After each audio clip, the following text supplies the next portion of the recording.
हे ब्राह्मण, तुम मेरे घर पर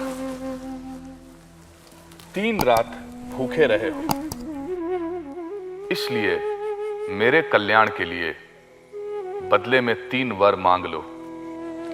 हे मृत्यु, पहला वर मैं अपने परिवार के कल्याण के लिए, दूसरा वर मैं समाज के कल्याण के लिए और तीसरा वर मैं स्वयं के कल्याण के लिए मांग रहा हूँ। मेरे पिता मुझ पर प्रसन्न हो और आपकी आज्ञा से घर लौटने पर वे मुझे स्वीकार कर लें, यह मैं पहला वर मांगता हूँ।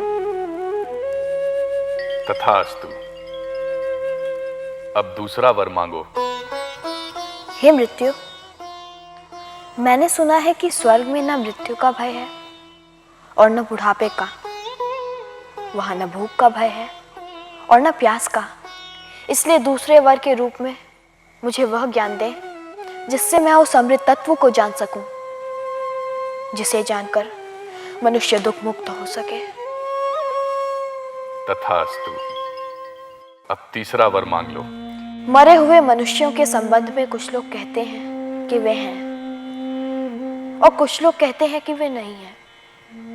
मैं उस सत्य को जानना चाहता हूं। नचिकेता, देवताओं के लिए भी वह रहस्य दुर्लभ है। तुम कोई दूसरा वर मांग लो। हे मृत्यु, मैं उस रहस्य को जानना चाहता हूँ जिसे न जानने के कारण मेरे निष्प्रिय और तपस्वी पिता भी मोह के बंधन न काट सके। क्या है जीवन की उपासना का वह रहस्य जिसे मनीषी आत्मविद्या कहते हैं? हे नचिकेता, तुम 100 वर्ष की आयु वाले पुत्र पौत्र मांग लो। पशुधन, हाथी, घोड़े, सुवर्ण, रत्न मांग लो। मर्त्यलोक में जो जो कामनाएं दुर्लभ हैं वह मांग लो। ये स्त्रियां, ये रथ, ये वाद्य मांग लो।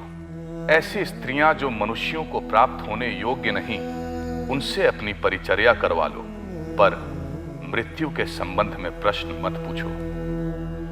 हे अंतक, ये सुख, ये भोग कल रहेंगे या नहीं इसका भरोसा नहीं है। भोग से इंद्रियों का तेज कम होता है, इसलिए आपके ये घोड़े, ये नाच, ये गान आप अपने पास ही रहने दें। नवित्तेन तर्पणियों मनुष्य, मनुष्य के धन की प्यास कभी बुझने वाली नहीं। इसलिए मुझे तो आप वही ज्ञान दें जिसे पाकर मनुष्य अमर हो जाता है। हे नचिकेता, जीवन के 2 पथ हैं, एक श्रेय का और दूसरा प्रेय का। प्रेय का मार्ग भौतिकता का, भोग का है। योग का, श्रेय का मार्ग आध्यात्मिकता है। दोनों ही मनुष्य के सामने भिन्न भिन्न रूपों में आते हैं। बुद्धिमान प्रेय की अपेक्षा श्रेय को चुनता है। निर्बुद्ध अपने लिए प्रेय का मार्ग स्वीकार करता है। भोग का मार्ग अविद्या का, अज्ञान का मार्ग है। अध्यात्म का मार्ग विद्या का, ज्ञान का मार्ग है। प्रेय के मार्ग को चुनने वाला सुख को ही सत्य मान बैठता है। श्रेय के मार्ग को चुनने वाला आत्मा को ही सत्य मानता है। प्रेय का मार्ग इंद्रियों की ओर ले जाता है, श्रेय का मार्ग इंद्रियों से परे ले जाता है। हे नचिकेता, आत्मा के सत्य को तर्क से नहीं जाना जाता। श्रोत्रिय और ब्रह्मनिष्ठ गुरु के द्वारा दिए गए ज्ञान से ही आत्मा का सत्य जाना जा सकता है। नचिकेता जैसा प्रश्न पूछने वाला सत्याग्रही पाकर यम प्रसन्न थे, और नचिकेता यम जैसा गुरु पा जिज्ञासा शांत करने का अवसर नहीं चूक रहा था। हे नचिकेता, इस शरीर को तुम रथ और आत्मा को रथी जानो, बुद्धि को सारथी और मन को लगाम जानो। इंद्रियां रथ के घोड़े हैं और विषय चरागाह। जो चंचल मन का है, जिसने मन की लगाम नहीं खींच रखी, इंद्रियां उसके वश में नहीं रहती।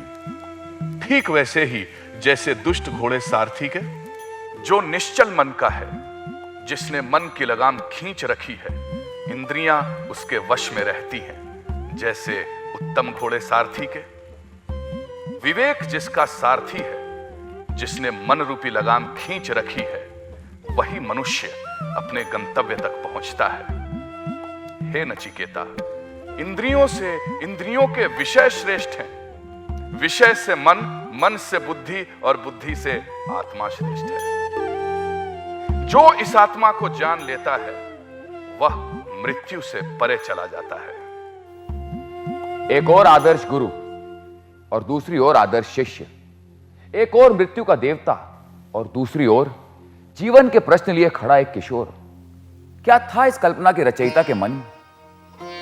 कौन हूं मैं? क्या मरता है? कौन मरता है? क्या हमारा जन्म ही मरने के लिए हुआ? क्या मैं मृत्यु से परे हूं? क्या मृत्यु से साक्षात्कार करने से पहले मैं इन प्रश्नों पर सोचता हूं? या सामाजिक जीवन ही हमें इन प्रश्नों से दूर रखने का एक षड्यंत्र है? पर कुछ ऐसे विरले व्यक्तित्व हैं जिनके लिए हर क्षण मृत्यु सामने खड़ी है और वो उन्हें उत्तर देने की चुनौती दे रही है। किसी प्रिय की मृत्यु में, हर दिन अखबार की खबरों में, या सभ्यता के सिर पर लटकती युद्ध की तलवार और आणविक विस्फोट में छुपा वो प्रश्न हमें सोचने पर विवश कर रहा है। पर नचिकेता जैसा विरला ही उसका उत्तर ढूंढने के लिए निकलता है। प्रेय और श्रेय का मार्ग उतना ही सत्य है जितना जीवन और मृत्यु। ये मार्ग हमसे पहले भी लोगों के जीवन में आया था, हमारे बाद भी लोगों के जीवन में आएगा। जीवन की प्रयोगशाला के उस महान नचिकेता को हमारा प्रणाम।